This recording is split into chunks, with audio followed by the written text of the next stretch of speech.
Elon Musk reveals his plan for a high-speed transit system he says could eventually transport people from Los Angeles to San Francisco in 30 minutes. He's calling it Hyperloop, and if it sounds impossible, Musk can definitely handle the criticism. Here's what he told Bloomberg in a group called Think Big, which aims to cut through information overload and bring big ideas to the forefront.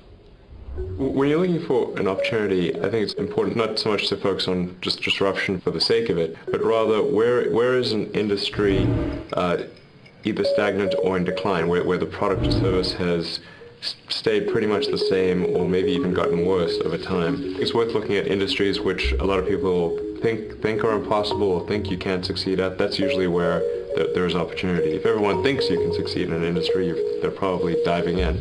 In the space industry, things have gotten worse over time. They've not gotten better. When you consider the fact that we were able to go to the moon in '69 with the Saturn V, and then with the space shuttle we were able to go only to low Earth orbit, and now the space shuttle is retired and the United States cannot get a single person into orbit without the help of the Russians.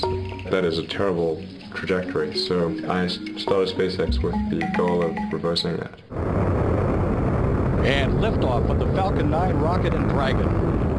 On the face of it, it appears to be somewhat daunting. You know, how can a startup prevail in an industry dominated by giants who receive huge subsidies? But on the other side, what those subsidies have done, they've made those companies very inefficient and somewhat reliant on those subsidies. They're not very good at innovation, and they're unwilling to take risks.